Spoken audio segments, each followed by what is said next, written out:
ظاہر ہے کہ حملے بڑھ رہے ہیں. ایک طرف ارشد ندیم کے حوالے سے جشن منایا جا رہا ہے, ان کا بھرپور استقبال آپ دیکھ رہے ہیں, تو دوسری طرف جب یہ پوری قوم جشن منا رہی تھی, جب ارشد ندیم اولمپکس کا ریکارڈ قائم کر رہے تھے جیولن تھرو میں 92.97 کی لمبائی سے انہوں نے جو ہے وہ تھرو پھینکا, تو دوسری طرف یہ حملے ہوتے رہے.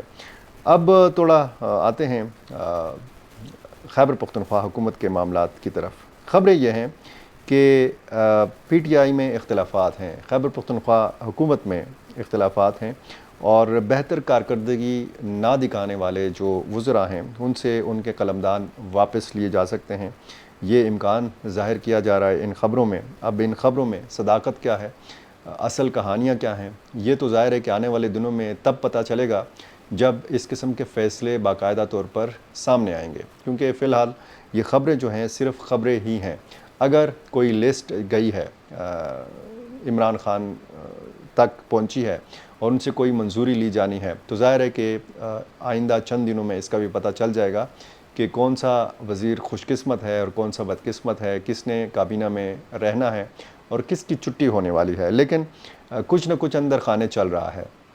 لابنگ جو ہے وہ بڑی تیز ہو گئی ہے, اور یہ بھی کہا جا رہا ہے کہ علی امین خان گنڈاپور کے خلاف پارٹی کے اندر ایک بڑا گروپ جو ہے وہ وجود میں آ چکا ہے. جس طرح ہم نے محمود خان کے زمانے میں دیکھا تھا, جب وزیر اعلیٰ محمود خان کے خلاف ایک سرگرمی ہوئی تھی, باقاعدہ ایک گروپ بنا تھا, عاطف خان, شہرام ترقی, شکیل خان آج بھی وزیر ہیں, اور شہرام ترقی کے بھائی فیصل ترقی آج بھی وزیر ہیں. یہ جو گروپ تھا, یہ جو تین بندے عاطف خان, شہرام ترقی اور شکیل خان, ان کو پھر برطرف کیا گیا تھا, کابینہ سے نکالا گیا تھا. بعد میں پھر ان کا شاید راضی نامہ ہو گیا تھا اور یہ واپس آ گئے تھے. لیکن جو سینٹ الیکشن آنے والا ہے, اس سے پہلے یہ خبریں بہت ہی تشویشناک ہیں خیبر پختونخوا حکومت کے لیے, اور خصوصاً علی امین خان گنڈاپور کے لیے. اور ان کے بھائی کے حوالے سے کہا جاتا ہے, فیصل امین گنڈاپور کے حوالے سے, جو ایم این اے ہیں, اور وہ کہتے ہیں کہ جی بہت زیادہ مداخلتیں ہوتی ہیں مختلف محکموں میں. 25 ایم پی ایس کے حوالے سے بتایا گیا ہے, اور 15 ایم این ایس کے حوالے سے کہ ان کا کوئی ایسا گروپ ہے کہ جو متحرک ہو چکا ہے, اور پارٹی کے معاملات کے حوالے سے اور صوبائی حکومت کے معاملات کے حوالے سے ان کے بہت زیادہ تحفظات ہیں, اور یہ اپنے تحفظات پہنچانا چاہتے ہیں عمران خان تک, لیکن ان کی شاید رسائی نہیں ہے. تو یہ معاملہ جو ہے ظاہر ہے کہ بہت ہی زیادہ تشویشناک ہے. اس حوالے سے جو مختلف ذرائع کے حوالے سے میڈیا چینل تک اور واٹس ایپ گروپوں میں جو ٹکٹس چل رہے ہیں, ان کے مطابق یہ ٹکٹوں کی تقسیم کے حوالے سے بھی بڑی ناراضیاں ہیں. جیسے عاطف خان صوبائی ٹکٹ نہ ملنے پر علی امین خان گنڈاپور سے ناراض ہوئے تھے. یہ عاطف خان صاحب جو ہیں یہ امیدوار تھے. جس طرح تیمور جگڑا کے حوالے سے کہا جاتا ہے کہ وہ وزارت اعلیٰ کے عہدے کے امیدوار تھے, لیکن ہار گئے یا ہرایا گیا. اور اسی طرح عاطف خان بھی امیدوار تھے, لیکن ان کو صوبائی اسمبلی کا ٹکٹ نہیں دیا گیا, ان کو قومی اسمبلی کا ٹکٹ دیا گیا, اور آج وہ ایم این اے ہیں. اور اسی طرح اس طریقے سے پھر وہ اس دوڑ سے باہر رکھے گئے.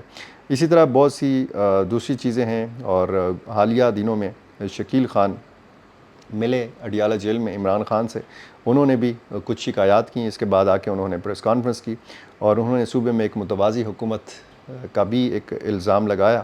ظاہر ہے کہ بیوروکریسی کے حوالے سے بھی شکایات ہیں. علی امین خان گنڈاپور کا جو مطالبہ تھا کہ موجودہ چیف سیکرٹری کو تبدیل کیا جائے, ان کے پسندیدہ چیف سیکرٹری کو یہاں پہ لایا جائے, وہ حکومت نے, وفاقی حکومت نے علی امین خان گنڈاپور کا وہ مطالبہ نہیں مانا. اور آج تاثر یہ ہے کہ بیوروکریسی الگ سے حکومت چلا رہی ہے, اور علی امین خان گنڈاپور الگ سے وزیر اعلیٰ کا عہدہ سنبھالے ہوئے ہیں. تو ایک کمیٹی بھی بنائی گئی شکیل خان کی ملاقات کے بعد, جو کرپشن کے معاملات پر نگرانی کرے گی, دیکھے گی کہ کہاں پہ کون سے محکمے میں کس قسم کی شکایات ہیں.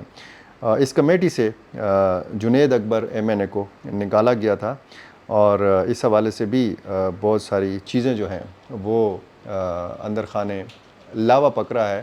کب یہ لاوا پٹے گا, کس صورت میں پٹے گا, اس چیز کا انتظار ہے.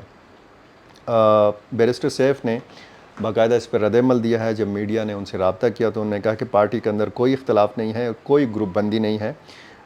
عمران خان اور علی امین خان گنڈا پور پر تمام پارٹی کو، تمام ایم پی ایس کا ان کے اوپر مکمل اعتماد ہے، اور صوبے میں ایک اس وقت اچھی حکمرانی کی جا رہی ہے. عوام کا بھرپور اعتماد علی امین خان گنڈا پور کو حاصل ہے.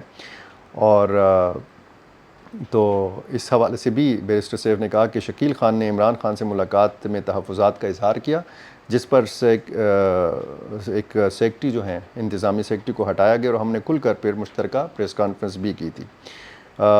یہ جو کمیٹی کرپشن کے معاملات کو دیکھنے کے لیے بنائی گئی ہے، اس کا مقصد یہ ہے کہ کارکنان سمیت عوام کی رسائی وزراء سمیت افسران تک ہو، اور اگر کہیں بھی کرپشن اور دیگر شکایات ہوں اس پر تحقیقات کر کے کارروائی کی جا سکے. یہ بیرسٹر سیف کا کہنا تھا. اور اس حوالے سے انہوں نے یہ بھی کہا کہ کارکنان، عوام اور منسٹرز کے درمیان اچھے رابطے ہیں، اور جس طریقے سے عمران خان کی ہدایات ہیں انہی ہدایات کے تحت صوبائی حکومت کو چلایا جا رہا ہے.